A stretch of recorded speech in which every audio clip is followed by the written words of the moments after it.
لا حول ولا قوة إلا بالله العلي العظيم. أعوذ بالله من الشيطان الرجيم. بسم الله الرحمن الرحيم. الحمد لله رب العالمين والصلاة والسلام على النبي والكرام على النبي سيدنا ومولانا أبي القاسم محمد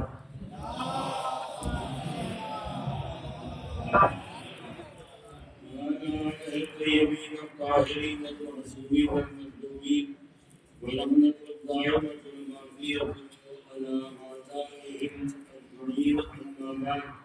فقد قال الله الحكيم في كتابه الكريم. بسم الله الرحمن الرحيم. يا أيها الذين آمنوا كتب عليكم الصيام كما كتب على الذين من قبلكم لعلكم تتقون.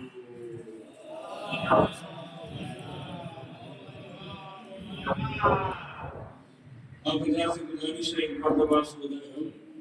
اور 3 مرتبہ سورہ توحید کی تلاوت پڑھ کر سید نبی جعفری کبھی سزا بی بی کلیم مرتضی جعفری خورشید بانو انتظار حسین سردار حسین بن عاصم حسین شہر بانو بنت یعقوب حسین علی سیدر بن حسن علی سیدہ بانو بنت ابی رباح علمان حسین بن حسین سرور بی بی بنت فرحان حسین استقبال حسین بن اقبال حسین سعد حسین بن ناصر حسین ناصر حسین بن عطا حسین شفیع الحسن بنت ذاکر حسین سروری بیگم بنت ارتضا حسین نعمت علی بن عبدالعزیز اور رئیس حیدر بن نعمت علی علی حیدر بن نعمت علی شکیبہ کارو بیگم بنت نعمت علی کنیز سورا محمد امین ان کے علاوہ اپنے تمام مضامین کی حوالے سے یہ واقعی سورت فاتحہ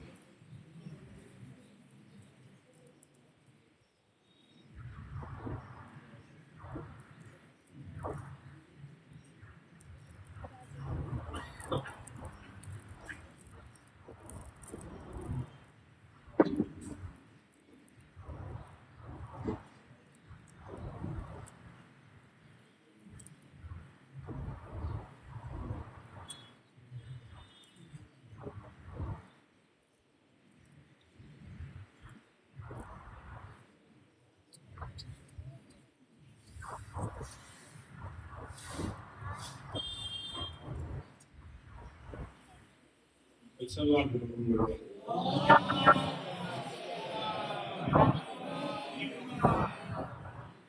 اللہ کرم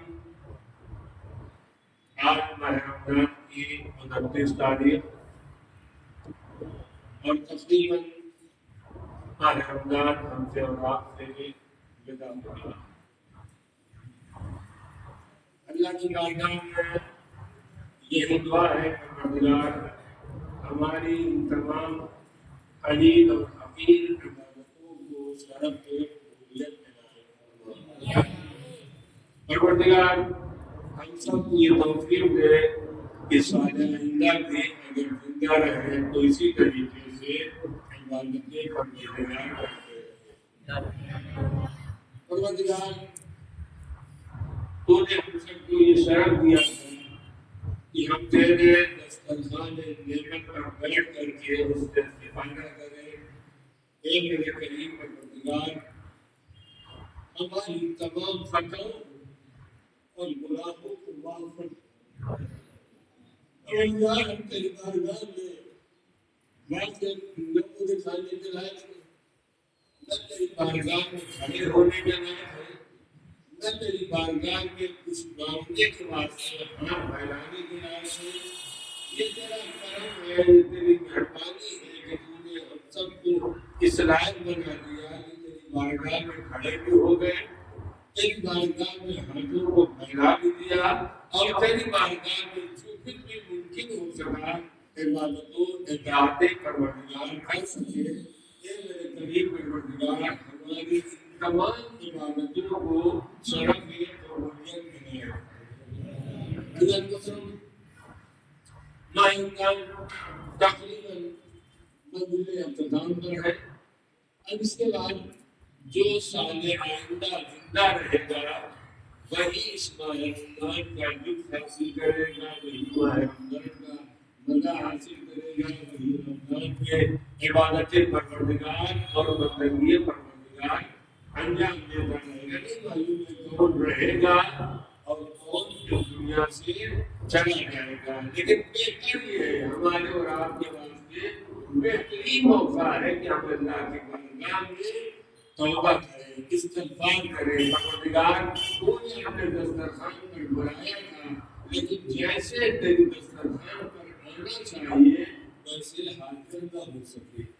جیسے تم نے روزے کا حکم دیا تھا ویسے روزہ نہ رکھ پائے، جیسے نمازوں کا حکم دیا تھا ویسے نمازیں نہ پڑھ پائے، جیسے بندگی کا حکم دیا تھا بندگی نہ کر پائے۔ پروردگار تیری بارگاہ میں حاضر ہے، اور حاضر ہونے کے ساتھ ساتھ ہم اپنے ہاتھوں کو تیری بارگاہ میں پھیلائے ہوئے ہیں۔ یہ میرے کریم پروردگار اگر ہمارے اعمال کو قبول کر لے گا تو ہماری دنیا بھی سنور جائے گی اور ہماری آخرت بھی سنور جائے گی، اور ہمیں بہتر سے بہتر موقع عبادت و اطاعت کا فراہم ہو جائے گا۔ اس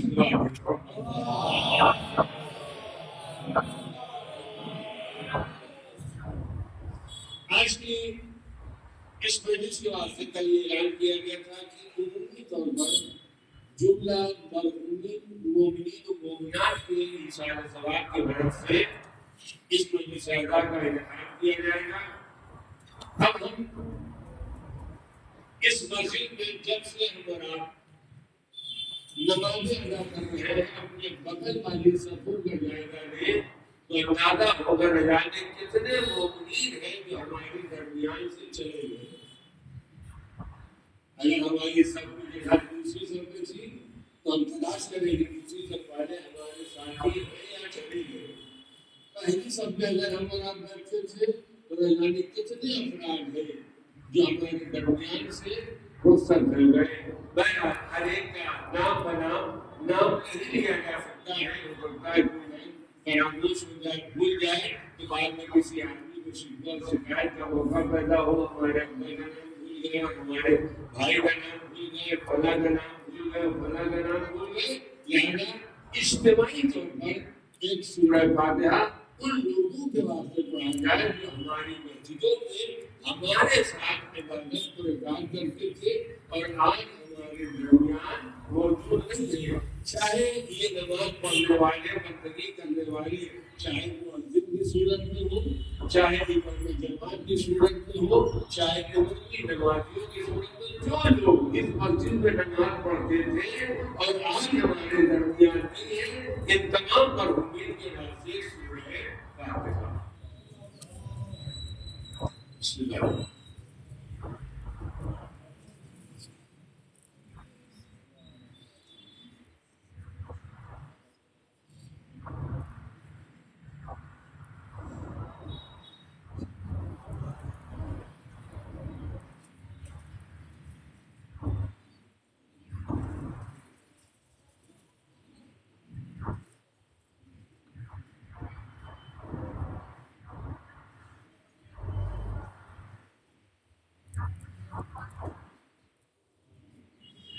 ایک سوال دیکھو پرواری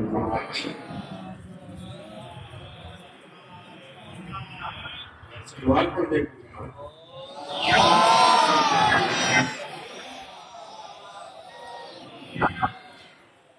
آج بھی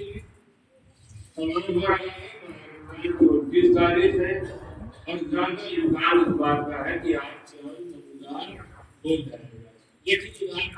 خاص طور سے ہمارے بچوں نوجوانوں کو یاد رکھنا چاہیے کہ بزرگوں کو دیکھا دیکھی آپ کے اندر یہ جوش نہ پیدا ہو۔ شام سے خبر وہ لیے سعودی عرب میں شام ہو گیا کہ آگے مجھے چٹک گئی، یہ تو مجھے قیامت پتہ چلے گا کہ چٹک گئی یا ہو گئی۔ کسی کو دیکھا دیکھی ہر آدمی اپنے اپنے حساب سے آنکڑا لگا رہا ہے، کیا ہوگا زیادہ کل تو ہمارے یہاں ہو ہی جائے گی، کوئی تبدیلی نہیں ہے۔ ہمارے مذہب میں اور برادران اسلام کے مذہب میں ایک بنیادی فرق پایا جاتا ہے، ہمارے یہاں جب تک چاند نہ دکھائی دے گا اگلا دن ثابت نہیں ہو سکتا۔ اصل برادران اسلام میں اگر اعلان ہو گیا، جس مقدس سرزمین سے اعلان ہوتا ہے، جس کو ہمارا مکہ اور مدینہ بنا کرتے ہیں، اب اس کو وہی سے اگر صحیح اعلان نہ ہو تو کہاں سے ہوگا؟ جتنا تقدس پروردگار عالم نے مکے اور مدینے کو عنایت فرمایا تھا، اتنا ہی ان خبیثوں نے ان تقدسوں کو ضائع اور برباد کر دیا۔ قرآن مجید میں پروردگار عالم نے کافروں کا داخلہ مکہ مکرمہ اور مدینہ منورہ میں منع قرار دیا، نہیں جا سکتے۔ یہ قرآن مجید کی آیات میں اور آیات کی ترجمہ کرنے کا حق نہ کسی حاکم کو ہے، نہ کسی مفتی کو ہے، نہ کسی عالم کو ہے، نہ کسی مولوی کو ہے، نہ کسی مولانا کو ہے۔ واضح لفظوں میں اعلان ہے، کفار مدینے میں مکہ مکرمہ میں داخل نہیں ہو سکتے، بالکل وہی ہندوستان والا حال ہے۔ آپ کو باہر نکلنے کی اجازت نہیں ہے، مسجد میں آنے کی اجازت نہیں ہے، بندگی پروردگار کرنے کی اجازت نہیں ہے، لیکن شراب کی دکان بہرحال کھلی رہے گی۔ اگر شراب ہی کا نام بندگی پروردگار ہے تو آپ کو مبارک ہے، لیکن شراب کا مرحلہ ایک طرف ہے، بندگی پروردگار کا مرحلہ ایک طرف ہے۔ اب تک جو باتیں مکے اور مدینے کے بارے میں نہیں سنی گئی تھی، عیاشی کا اڈا اب تک مکہ مکرمہ میں نہیں تھا، مدینہ منورہ میں نہیں تھا، شراب خانہ نہیں تھا، جوا خانہ نہیں تھا، جتنے اس طریقے کے خرافات کے اڈے ہیں وہ اب تک مکہ اور مدینے میں نہیں پائے جاتے تھے، لیکن اب بہت کہا جا رہا ہے کہ اسلام ترقی کر رہا ہے، لہذا ہم نے تمام چیزوں کے دروازوں کو کھول دیا۔ اللہ کیا کہہ رہا ہے، پیغمبر کیا فرماتے ہیں، ہم نے ماہ رمضان میں جنت کے دروازے کو کھولا ہے اور جہنم کے دروازے کو بند کر دیا ہے۔ یہ سب وقت حاکم کا رہا ہے، جو اللہ نے بند کیا تھا اسے ہم نے کھول دیا، جو کھولا تھا ہم نے اس کو بند کر دیا۔ اب ہمارے مسلمانوں کو اس بات کے اوپر فخر ہے، سعودی عرب سے اعلان ہوا، کم سے کم آج کی ترقی یافتہ دنیا میں جہاں ساری ترقی کر رہی ہے، جہاں علوم آگے بڑھ رہے ہیں، ان لوگوں کو ان باتوں کا اظہار کرنا چاہیے کہ دیکھیے یہ ٹیلیسکوپ پر، یہ مائکروسکوپ پر، یہ فلاں آنے کے اوپر، یہ فلاں آنے کے بعد یہ چاند یہاں سے نکلا، یہاں اتنی دیر رکا اور آخر میں دریا پر آ گیا۔ سب چیزوں میں سائنس کے آلات کا استعمال ہوتا ہے، سوائے چاند کے ثابت ہونے میں۔ آج کو کس بات کی کمی ہے؟ نہ پیسے کی کمی ہے، نہ دولت کی کمی ہے، نہ ذخیرے کی کمی ہے، نہ معلومات حاصل کرنے والوں کی کمی ہے۔ تھوڑا ایک خطرہ بھی اپنی معلومات کو اگر ان راہوں میں لگا دیا جاتا تو آج سارا عالم اسلام ایک دن نماز عیدین ادا کرتا۔ اب سوال پیدا ہوتا ہے کہ جب اتنی ساری معلومات ہے تو پھر سارا مسلمان نہیں کرتے، ایک دن نماز عیدین ادا کیوں نہیں کرتا؟ اس کا تنہا ایک راز ہے، تنہا ایک وجہ ہے، وہ راز اور وجہ یہ ہے کہ ائمہ معصومین علیہ الصلوۃ والسلام نے ان بدبختوں کے حق میں بددعا کیا تھا، تم نے قتل حسین کا جشن منایا ہے، عید منائی ہے، خدا تم کو صحیح معنوں میں عید منانے کی توفیق عطا کرے۔ یہ کہ سب ہونے کے بعد عید نہیں منا پاتے، یہ امام معصوم کی بددعاؤں میں رکھ دیا۔ جو آپ نے فرمایا تمہارا جب بھی چاہے تو دن بنانے لگو، جب بھی چاہے تو خوشی بنانے لگو، یہ تمہارے بس کی بات نہیں ہے۔ جس کو اللہ باعث عزت بناتا ہے، جس کو اللہ شرف عطا کرتا ہے، اللہ جس کو عزت عطا کرتا ہے، یہ دنیا کے دو ترقی کٹے کے افراد ان معصومین علیہ السلام کی اللہ ذلت کر سکے، ان کی عزت کو گھٹا سکے، ان کے مرتبے کو گرا سکے، ساری دنیا ایک طرف مل جائے اور ایک طرف بنا آل محمد علیہ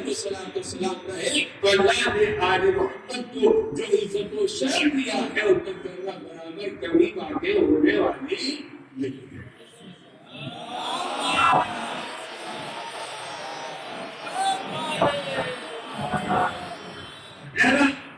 ہمارے بچوں نوجوانوں کو بالکل مایوس نہیں ہونا چاہیے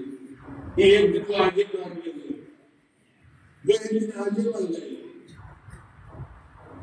ابھی آپ دیکھیں گے چاند کی تاریخ کا اعلان ہوگا تو سارا عالم اسلام ایک زبان ہو کر کے کہے گا صحیح مردوں میں ان لوگوں کی ہی صحیح تھی۔ اور ورنہ ایک مرتبہ کی بات نہیں کہ یعنی کتنی مرتبہ ہماری عید بھی ہم نے جشن منایا، ہم نے ہمارے عیدین ادا کیا، اور جن کے مقدر میں عید کا مزہ نہیں تھا وہ خالی ہاتھ مارتے رہ گئے اور دروازے پر مسجد کے دروازے میں آپ کا عید ہے الحمدللہ ہمارے عید ہے، تمہاری عید اچھی ہے،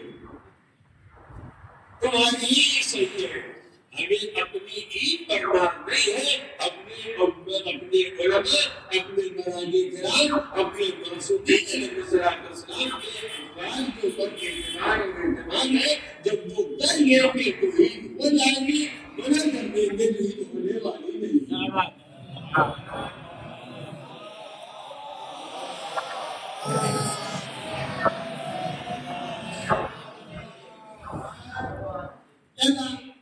آج دن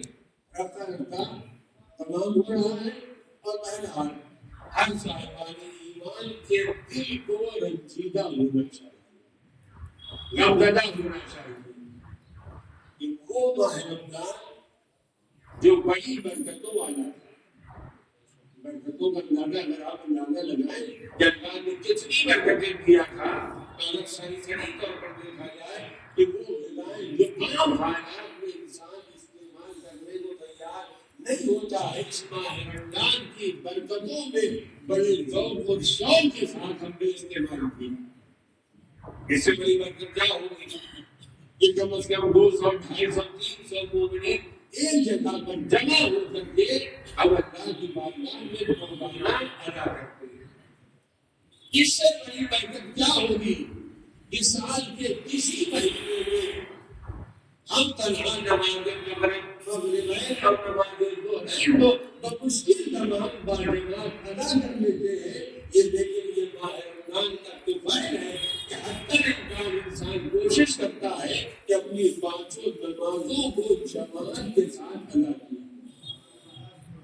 اتنے افراد اکٹھا ہوتے ہیں، اس کا اندازہ آج تک ہو چکا ہے، اور اس کے بعد اس کا اندازہ کل نمازی صرف میں ہوگا۔ کتنے آئے گے اور کتنے چلے گئے۔ یہ بات ہمارے ذہن میں رہنا چاہیے، جس کو پر ہم لوگ بہت زیادہ توجہ نہیں کرتے ہیں،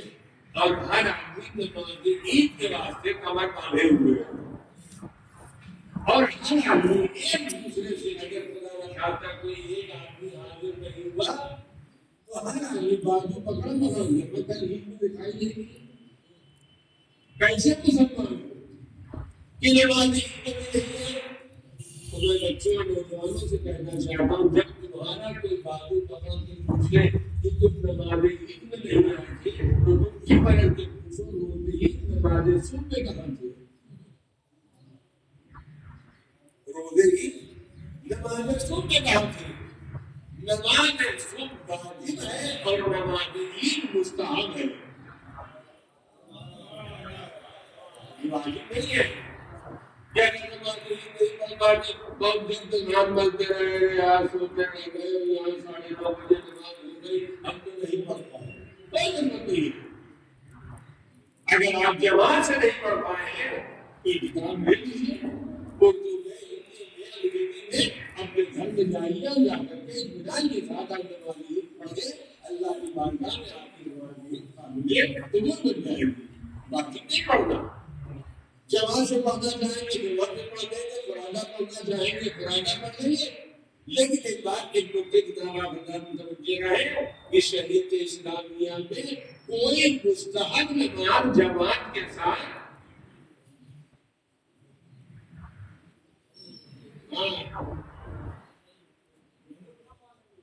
سرحد پار کر گئی کیا ہوگا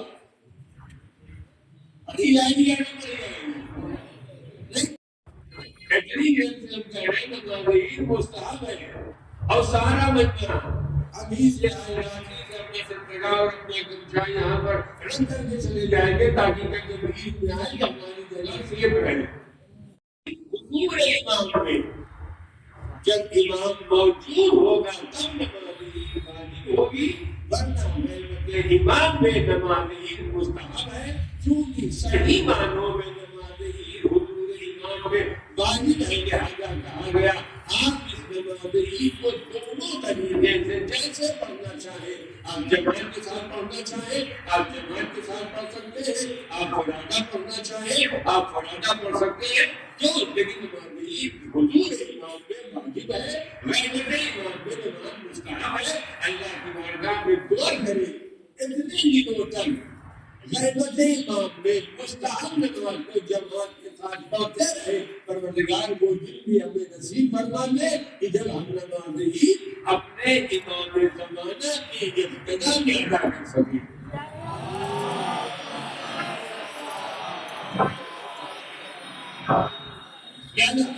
ایک طریقہ ہمارا یہ ہو گیا انشاءاللہ آخرہ چاند بھی دیکھ رہا ہوں مستحبات میں چاند بھی دیکھ رہے اور زبردستی کا واٹسایپ پیسے فارورڈ نہ کرے خدا کے واسطے۔ آپ کے دماغ میں سعودی میں چاند ہو گیا، آپ کے خالق کا لکھا چاند ہو گیا، لیکن فون کو گرانے کا آپ کی کافی ہے۔ اب نہیں خدا نے خواستہ کہ بس یہ آدمی پکڑا جائے گا اگر چاند کا آنے کا بھی خدا ہے نا۔ جتنی پابندی کے ساتھ ہمارا واٹس ایپ کے پیغامات کو نشر کرتے ہیں، کہاں اتنے ہی پابندی سے قرآن اور حدیث کی روایات کو اگر ہم نے پڑھ کیا ہوتا تو شاید ہمارے واقعی بات سے ثواب ہوتا۔ جب کوئی حدیث کو آدمی فارورڈ کرتا ہے بڑی کتاب سے بڑا جگہ سے واقع حدیث ہے نہیں، اس کے بعد بھی فارورڈ کرنے میں آدمی کا درخت کا ایسا نہ ہو کہ لوگ ہم سے پوچھنے کہاں دے گا۔ صاحب والے ماشاءاللہ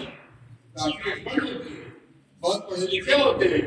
ایسے ہمارا جیسے بالکل عالم العلماء بھی ہے، عربی کی ایک عبارت پڑھنے کی صلاحیت نہیں ہے اور حوالہ دیا جائے گا بہار الانوار کا۔ اگر پڑھ کے پوچھے بچے سے جوان سے بہار الانوار کتاب کئی جلدوں میں یہ بھی نہیں پتا کہ بہار الانوار علامہ مجلسی علیہ الرحمٰن نے جس کو مرتب کیا ہے 110 جلدوں میں ہے۔ جب ہم لوگ علماء کے خلاف زبان بولنے پر آمادہ ہوتے ہیں ان کی قدر کو پہچانتے ہیں کہ 110 جلدیں کتابیں لکھنے والا کوئی معمولی نہیں ہوتا ہے، کوئی حقیق نہیں ہوتا ہے، کوئی فقیر نہیں ہوتا۔ اس کے نام کے ساتھ جب کبھی اس کا نام دیا جائے تو اگر سلوات پڑھی جائے تو سلوات کے ہونے واسطے ہم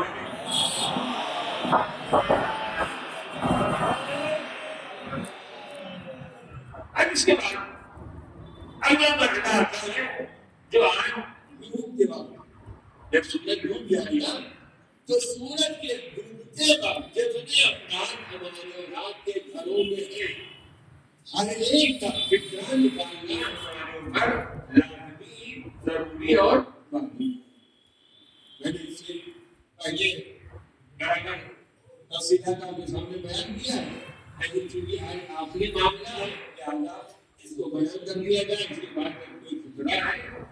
نہ کوئی اور مرحلہ ہے اور کہیں شاید کسی دن جوانی کو حیات میں خالی جی کی مسجد میں اتنے لوگ جمع ہو گئے، مشکل ہے اب تو وہ بھی کار ختم ہونے سے پہلے نماز جنازہ اتران نہیں ہوا کرتی تھی، تو اسی نماز جنازہ کے دوپہر میں 150 آدمی آ جاتے تھے۔ اب ان لوگوں نے دیکھا اس میں بھی نقصان ہے، ابھی ہم تو لے گئے کہ نماز جنازہ مسجد پڑھوانے کے بعد وہاں لوگوں نے پہلے نماز ظہر پڑھ لو تب نماز جنازہ، لہٰذا مسجد کے قریب جاؤ ہی نہیں، کہ کوئی نماز کا سوال ہو، نہ کوئی روزے کا سوال ہو، نہ کوئی زندگی کا سوال ہو، لہٰذا نماز جنازہ اٹھا کر چلے گئے قبرستانوں، جبکہ قبرستانوں میں نماز جنازہ پڑھنا مقبول ہے۔ جس طریقے سے مسجد میں پڑھنا مقبول ہے، اسی طریقے سے قبرستان میں بھی نماز جنازہ پڑھنا مقبول ہے، خاص طور سے ایسی جگہ پر جہاں پر سامنے قبریں نظر آ رہی ہیں۔ ہم اپنی مسجد بھی رکھے ہوئے، سامنے قبریں بھی نظر آ رہی ہے، لہٰذا ایسی جگہ پر نماز جنازہ مقبول ہے۔ اب ایک بات اور آپ کے سامنے گزارش کرتا ہوں، لیکن اس کو بالکل آپ کی زبان میں اندر نہ لے جائیے، کہیں اور اس کو گھمانے کی کوشش نہ کیجیے گا۔ اب معاملہ رہا عقائد کا، محبت کا، الفت کا، تو ہمارے غالب ہمارا عقائد کی دنیا میں قدم رکھتے ہیں تو ہمارا عقیدہ کہیں بڑا کمزور ہو جاتا ہے، کہیں بڑا قوی ہو جاتا ہے۔ میں آپ سے سوال کرنا چاہتا ہوں، ہمارے عوام کی نگاہ میں مولا کائنات کا مرتبہ زیادہ ہے یا جناب عباس کا؟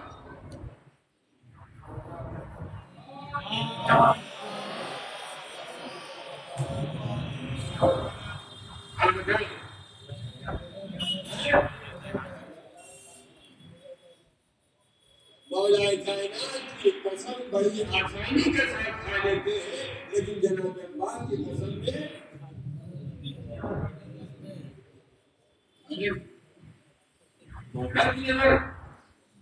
مولا کی قسم ایسی تصدیق ہمارے سامنے جناب عباس کی پیش کی گئی کہ بڑے جلالی ہیں، بڑے غصے ور ہیں، بڑے ایسے تھے، بڑے ویسے تھے، جیسے بھائی ویسے ڈوبی کی گھٹنے نہ کر دیتے۔ اب آپ کتنے جنازے ہیں وہ برآمد ہوتے ہیں، لیکن گرمی زیادہ ہے، ایک اولاد ابھی کی درگاہ کے سامنے پڑھ جائے گی تو جائے گی، مولا عباس کے ہم جائیں گے، کہیں تو جائیں گے، کیونکہ ہمارا عقیدہ ہے، ہم نے اپنے دل میں عقیدہ بٹھا رکھا ہے، لیکن اگر اسی عقیدے کو قلم دیا جائے تو کیا ہو جائے گا؟ ہم نے بیٹے کے سامنے باپ کی توہین کر دیا۔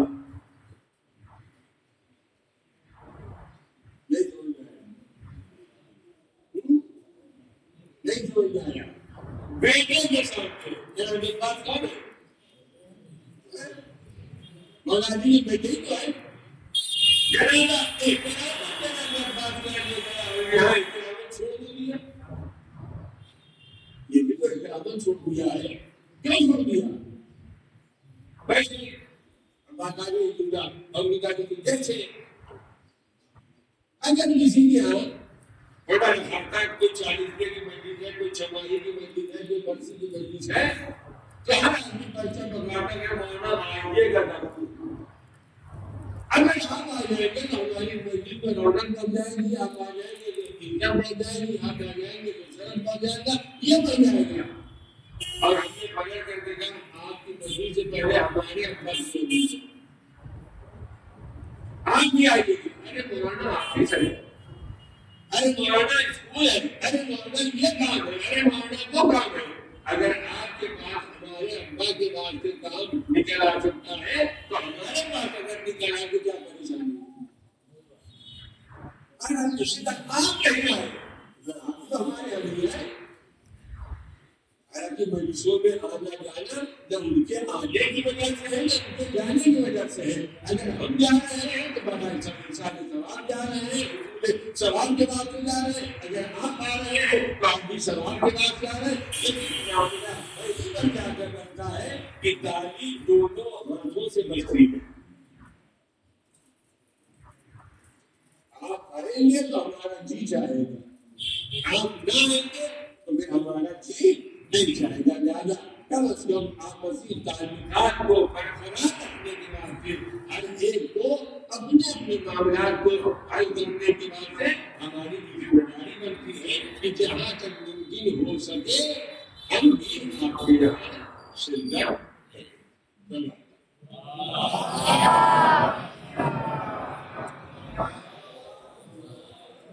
آج کی رات ہمارے وقت سماجی ہے غروب آفتاب کے وقت جتنے افراد ہمارے گھروں میں ہیں اور جو ہمارے گھر کا ممبر یعنی ہیڈ جو ہے ذمہ دار جو ہے جس کے پیسے سے گھر کے افراد کا کھانا کھانا پینا چلتا ہے اس کی ذمہ داری ہے کہ وہ سارے افراد کو شمار کرے اور شمار کرنے کے بعد ہر ایک کا اقرار نکالے۔ اگلا سوال آپ لوگ سے یہ بھی آتا ہے، کیا فطرے کی رقم کو ہر آدمی کو چھلانا ضروری ہے؟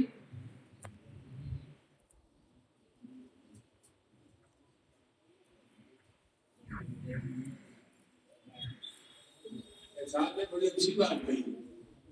پہلے مولانا یہ بتائیے آدمی کو نیند کب آتی ہے؟ پہلے سکون ہوتا ہے، آدمی پریشانی میں نہیں ہوتا، کبھی نہیں جاتی۔ آپ جب ممبر میں جاتے ہیں تو آپ کے بیان سے اتنا سکون ملتا ہے کہ بڑی اچھی نیند آتی ہے۔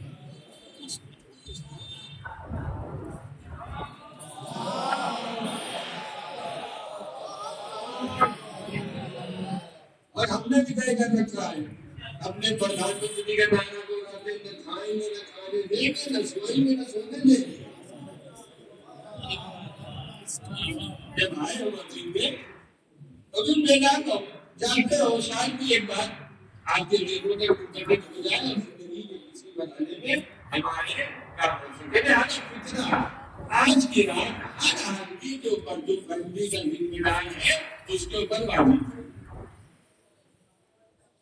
دوسری بات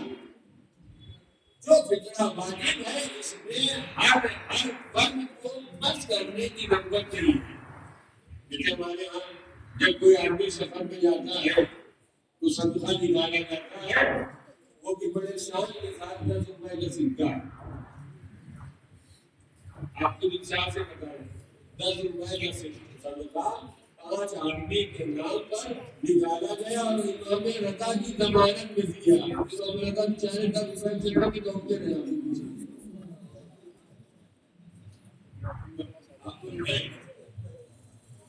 دو روپے ایک آدمی کا صدقہ 2 روپے دیتا ہے، جو بیچارہ فقیر بھی نہیں دیتا ہے، غریب بھی نہیں دیتا ہے، نادان بھی نہیں دیتا ہے، اور دیکھ رہے صدقے کے نام پر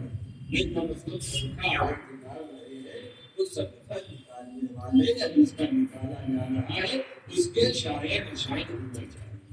اتنا نکالا جائے کہ اس کو دیا جا رہا ہے اس کو دینے میں مزہ آئے اور جو دے رہا ہے اس کو دینے کی بھی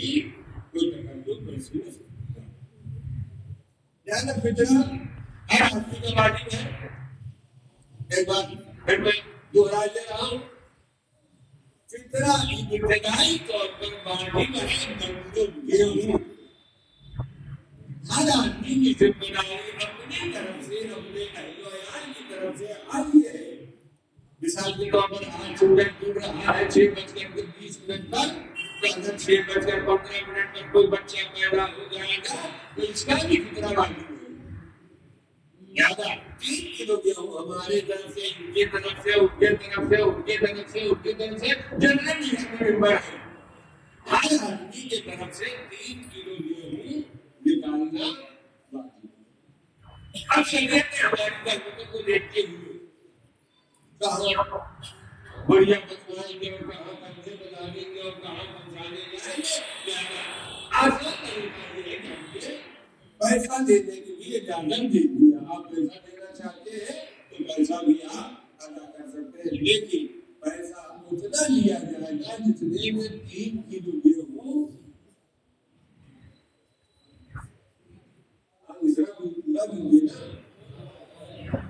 جتنے میں 3 کلو گیہوں آ سکتا ہو، بیچ سکتا ہو، خریدا جا سکتا ہو۔ آپ کے حال کے رہنے والے چلے آئے رمضان میں اور آپ کے یہاں 25 روپے کلو گیہوں ملتا تھا، آپ نے دھڑا دھڑ حساب لگایا، 25 دیا 75 کر لیجیے، 75 روپے ہمارا گزرا۔ اگر وہ مستحق اور فقیر بیچارہ واقعی بیدار ہوگا، مذہبی ہوگا، تو ہاتھ جوڑ کے کہے گا حضور یہ 75 روپے تو آپ کر دیجیے، ہم کو گیہوں لا کے دے دیجیے۔ ہم یہ بتائیں کہ دینے کے بعد تمہاری باقی وہاں کا پیسہ اور مانگا، دکاندار پیسہ اور مانگے دینے کو تیار ہے، مستحق مانگے دینے کو تیار نہیں ہے۔ لہذا ایک آدمی کا پورا سال معین کیا گیا ہے تمام بازار کے حالات کو دیکھتے ہوئے، پیسے کے اعتبار سے 120 روپے۔ کتنا؟ 120 روپے۔ کسی کو شرمانا نہیں چاہیے، کسی کو بچائے باپ رے 120 روپیہ نکل گیا۔ اللہ کا شکر ادا کرے کہ آپ کا پیسہ کسی کار خیر میں نیک آپ سے بنے گا، کسی غریب اور مومن اور کسی مفلس اور فقیر کی بارگاہ میں اس کی خدمت ادا کرنے کے واسطے لگ گیا۔ اگر ہمارا 120 روپیہ بھی اللہ کی بارگاہ میں قابل قبول ہو گیا تو اس سے بہتر کوئی کاغذ ہے نہیں۔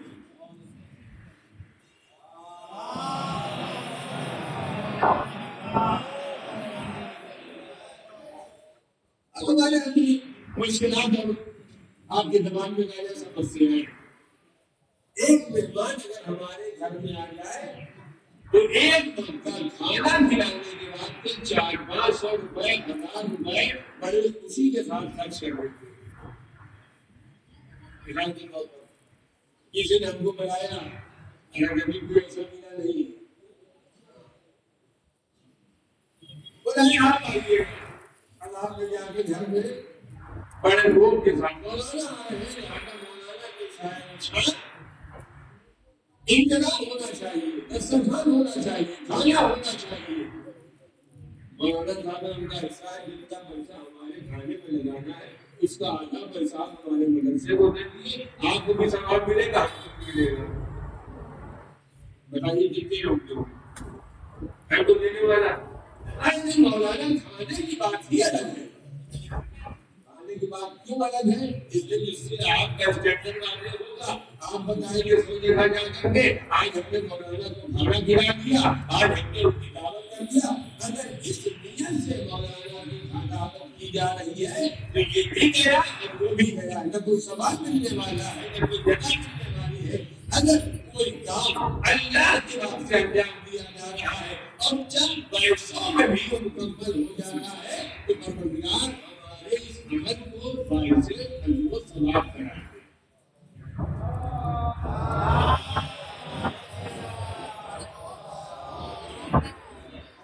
محترم بات کو یہاں پر تمام کرتے ہوئے اللہ کی بارگاہ میں دعا کرتے ہوئے پروردگار آنے والا سال بھی ہمارے اور آپ کے واقعات برکتوں برکت کا سال کرائے۔ پروردگار اس ماہ مبارک رمضان میں جو کچھ بھی ہم سے ممکن ہو سکا ہم عبادتیں کرتے رہے، روزہ رکھتے رہے، تلاوت قرآن کرتے رہے، میرے پروردگار ہماری عبادتیں اس لائق تو نہیں تھی کہ تیری بارگاہ میں پیش کی جاتی، لیکن پروردگار اگر تو ہماری عبادتوں کو قبول کر لے گا تو ہماری دنیا اور آخرت دونوں کامیاب ہیں۔ پروردگار ہم سب کو زیادہ سے زیادہ عمل خیر کرنے کی توفیق عنایت فرما۔ پروردگار ماہ رمضان کے بعد بھی مسجدیں بھی رہیں گی، نمازیں بھی رہیں گی اور سارے مسائل بچا رہیں گے۔ پروردگار ہم سب کو ماہ رمضان کے بعد بھی مسجدوں تک آنے کی توفیق عطا فرما۔ پروردگار اپنے مسجد کے دروازے، اپنے گھر کے دروازوں کو ہمارے پر بند نہ کرنا۔ اب انشاءاللہ اگر آج شام ہو گیا تو کل انشاءاللہ دن میں 9:30 بجے اس مسجد میں نماز عیدین ادا کی جائے گی۔ یہ نماز عیدین اتنی بابرکت نماز ہے کہ تاریخ کہتی ہے کہ ہمارے اور آپ کے امام خدا کو جب ولی بنایا گیا، ان کو سربراہ مملکت بنایا جا رہا ہے، ایسی صورت میں حاجی وقت نے امام خدا کی خدمت گزارش کیا مولا ہم چاہتے ہیں کہ آج کی نماز عید آپ کی افتتاح میں ادا ہو امام نے فرمایا جیسا تمہارا حکم ہو ہم کرنے کو تیار ہیں لیکن مجھے پتا ہے کہ تم نماز عید امیر پڑھیں گے میرا مولا کیسی باتیں کر میں کہہ رہا ہوں آپ نماز عید پڑھائیں گے نتیجہ کیا ہوا روز عید آیا امام رضا علیہ السلام اپنے بیت الشرف سے نماز عید پڑھانے کے بعد کے سر پر امام رسول رکھا دوست پر ردائے رسول ڈالی اور اس کے بعد بیت الشرف سے برآمد کیے جا رہے ہیں نماز عید ادا کرنے کے واسطے اوپر سے لے کر زمین سے لے کر آسمان تک ملائکہ کی تکبیریں کی آوازیں بلند ہو رہی ہیں ایک ہنگامہ برپا ہے ہر طرف سے امام کے چاہنے والوں کا شور و غور برپا ہے ایک مرتبہ کسی نے جا کر کے حاکم وقت سے کہا تم نے امام رضا سے نماز عید پڑھانے کے واسطے کہا ہے اگر امام رضا نے آج نماز عید پڑھا لیا تو انقلاب برپا ہو جائے گی تمہاری حکومت کا تختہ الٹ جائے گا گویا کہنے والا آواز تیرا مولا آپ کو امام رضا کو نماز عید پڑھانے کا موقع نہ دیا جائے حاکم کے وقت نے اپنے خارجے کو بلایا بلانے کے بعد امام رضا کی خدمت میں پیغام پہنوایا اور پہنوانے کے بعد پیغام کو کہتا ہے امام رضا سے جا کے کہہ دو مولا آپ کا وقت برداشت نہ کریں آپ نے سب برداشت نہ کریں بڑا لمبا سفر ہے بڑا پرانی سفر ہے لہٰذا آپ جہاں تک آ گئے ہیں وہیں سے واپس چلے جائے میں کہوں گا ہماری معصومین علیہ السلام نہ انہیں نماز عید پڑھانے کا شوق تھا نہ نماز بقرعید پڑھانے کا شوق تھا انہیں تنہا ایک شوق تھا وہ شوق تھا یہ کہ دین محمدی باقی رہ جائے پیغمبر کا دین باقی رہ جائے پیغمبر کا اسلام باقی رہ جائے امام رضا جیسے حکم ملا آپ بیت الشرف کی جانب واپس آ گئے کیوں اس لیے کہ دین باقی رہے مذہب باقی رہے شاید کی وجہ ہے ہم نے تاریخ کربلا میں بھی یہی منظر دیکھا ہے امام حسین ایک مرتبہ حج کو عمرے سے تبدیل کرتے ہیں حج کو تبدیل کیا اور اس کے بعد کربلا کی جانب روانہ ہوئے ابھی چند قدم آگے بڑھے تھے ایک مرتبہ ایک سوال آتا نظر آیا ایک مرتبہ حسین نے جناب عباس سے فرمایا بھیا ذرا پتہ لگاؤ یہ آنے والا کہاں سے آ رہا ہے اور جب پتہ لگایا تو پتہ چلا آنے والا کوفے سے آ رہا ہے حسین نے فرمایا ذرا کوفے کے حالات کو معلوم کرو آنے والا کہتا ہے جب میں کوفے سے چلا تھا تو کوفے میں ایک اختلاف بنتا تھا وہ کیا تھا مسلم شہید کیے جا چکے تھے ان کے سروں تک میں جدائی ہو چکی تھی مسلم کے جنازے کو بالائے پشت باب سے زمین پر ڈالا جا چکا تھا مسلم کے قدموں میں رسیاں باندھی جا چکی تھی اور مسلم کے جنازے کو کوفے کی گلیوں میں پھرایا جا رہا تھا حسین کو مسلم کی شہادت کی خبر ملی ایک مرتبہ حسین اٹھے پہلے میں آئے زینب کو بلایا میرے بہن گیا ذرا میرے قریب آنا جناب زینب کو بلا کر کہتے ہیں اے بہن میں تمہیں اپنے بھیا کا پرسہ دیتا ہوں ایک مرتبہ شہزادی فرماتی بھیا بہن جو ہے حسین فرماتے میں نے اپنے بھائی کو کوفے بھیجا تھا لیکن کوفے والوں نے مسلم کے ساتھ دغا کیا سروں تک میں جدائی پیدا کر دی گئی ان کے جنازے کے پیروں میں رسیاں باندھی گئی جگہ جگہ پھرایا جا رہا ہے ایک مرتبہ حسین کہتے ہیں اے بہن ذرا یتیمہ مسلم کو قریب بلاؤ یتیمہ مسلم لائی گئی حسین نے مسلم کی بچی کو اپنے دانوں پر بٹھایا سر پر درد شفتر دینا شروع کیا ایک مرتبہ فرماتا ہے اس پر وہ طہارت کی بیٹی ہے اے آقا آپ تو ایسے سربراہان دے رہے ہیں ایسے کسی یتیموں کے سربراہان دے رہا جاتا ہے یہ چاہتا ہے حسین کی بارگاہ مولا یقینا کے سربراہ میرے لیکن سکینہ کو الگ کر دے ورنہ جب یہ منظر سکینہ دیکھے گی ہر روز عاشورہ حسین کی شہادت کی خبر ملے گی ارے وہی سکینہ انتظار کرے شاید کوئی آئے گا جو میرے بابا کا مرزا لے گا سر کے دستے چمک دے گا لیکن سر دستے چمک دے گا نور کی بات اگر کوئی آیا تو وہ تماچے مار رہا ہے تالیاں مار رہا ہے علیت دے رہا ہے اور حسین کی 4 سالہ بچی دفتر کربلا میں آواز دے رہی ہے اے بابا آپ کی شہادت کے بعد نہ کوئی دلاسا دینے آیا نہ کوئی مرسا دینے آیا اگر کوئی بڑھا تو منہ پر تماچے عذیت دے رہا اے میرے بابا کوئی نہیں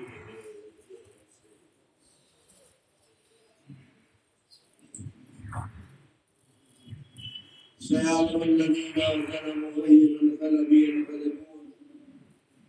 إنا لله وإنا إليه راجعون إلهي بحق زهرا وأبيها وبالها وبنيها پروردگار کی ناصر محمد والی محمد کا ہماری اس مختصر سی عذاب کو قبول فرما ہمارے تمام تر گناہان صغیرہ اور کبیرہ کو معاف فرما پرچم اسلام کو سربلندی عطا فرما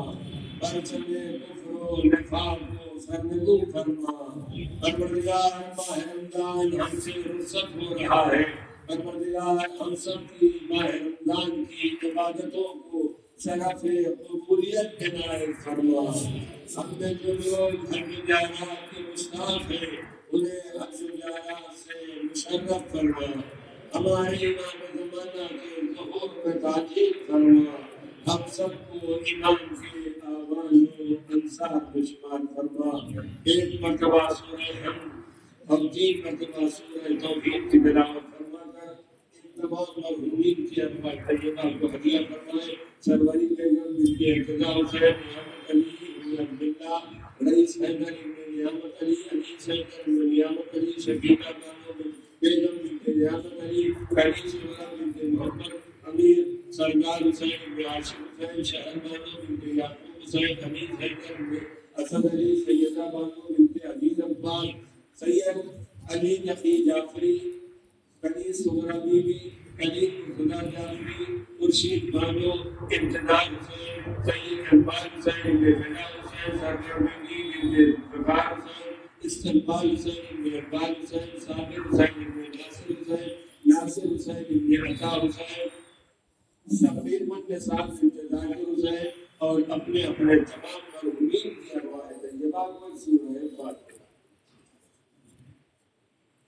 بسم اللہ الرحمن الرحیم إياك نعبد وإياك نستعين اهدنا الصراط المستقيم صراط الذين أنعمت عليهم بسم الله الرحمن الرحيم قل هو الله أحد ولم يكن له كفوا أحد قل هو الله الصمد بسم الله الرحمن الرحيم قل هو الله أحد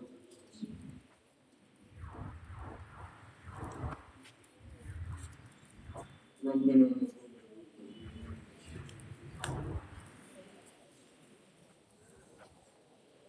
برائے مہربانی توجہ کو توجہ کی طرح بڑھنے دیجیے آرام آرام سے آپ بتا جائے ہر آدمی کو بڑھیا توجہ مل جائے ہنگامہ رکھیے مسجد کے تقدس کا خیال رکھیے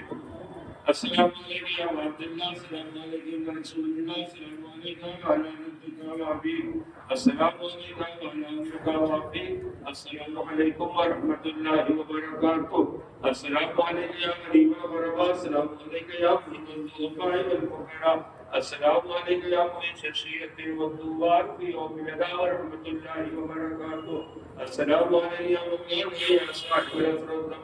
السلام علیکم یا شریک القرآن، السلام علیکم یا امام الانس والجان، اجر اللہ تعالی فرجک وسهل اللہ مخرجک واشر دعواک ورحمۃ اللہ